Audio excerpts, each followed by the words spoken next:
Welcome to Bablu voice channel. प्यारे दोस्तों, कभी कभी मेरे दिल में ख्याल आता है कि अक्सर नावल्स में जो सीन होते हैं जिनकी ख़वातीन या कभी कभार मर्द हज़रात में भी मकबूलियत पाई जाती है, वो अगर हकीकी ज़िंदगी में होते तो कैसे होते। तख़ील की आँख को ज़रा आसमान की तरफ करके मुलाहिज़ा करें। नंबर एक, नावल्स में आराइशा अभी अभी सोकर उठी थी। फजर का वक्त था। उसने दादी अम्मा को उठाया, उनसे दुआएं ली, फिर डूंगे से उन्हें वुजू करवाया और जाय नमाज ला कर बिछाया।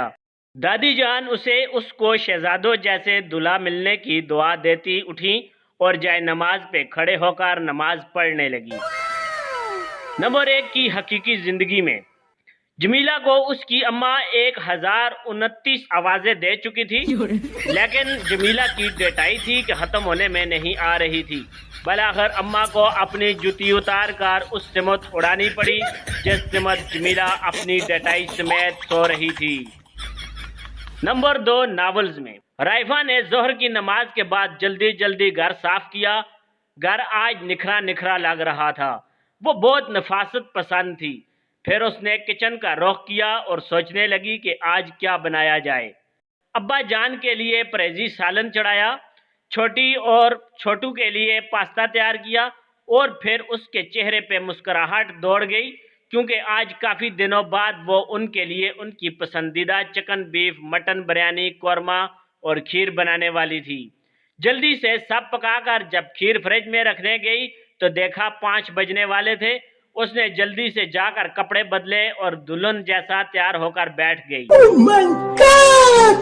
Wow! नंबर दो, हकीकी जिंदगी में अकीला ने 10 बजे बावर्ची खाने में कदम रखा तो गंदे बर्तन को देखकर उसका सड़ा हुआ मुंह और बुरा बन गया। उसने बर्तन धोए कम और पटखे ज्यादा। क्या मुसीबत है, मैं ही रह गई हूँ मासी सारे जहान के लिए। मजाल है जो इस घर का कोई फर्द हिलकर पानी भी पी ले।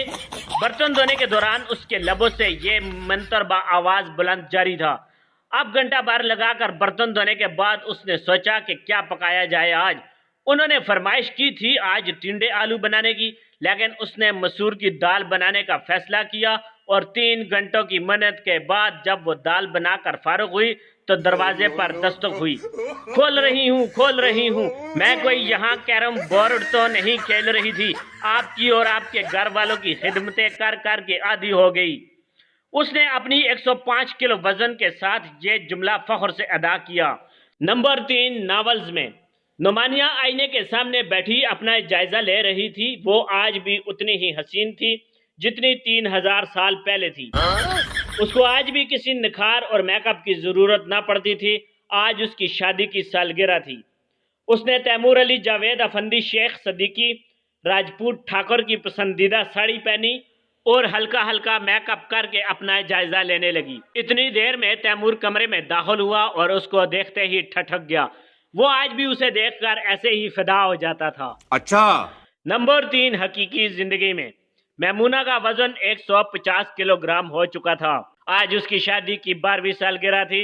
पहले तो उसने सालगिरह मनाने के ख्याल पर मिट्टी डाल दी क्योंकि छोटे को बुखार था, मुन्ने की पसली टूटी हुई थी, गुड़िया का पैर मुड़ गया था। Oh no! लेकिन फिर उसके दिल में आरजू जागी पहले जैसी खूबसूरत और जवान दिखने की।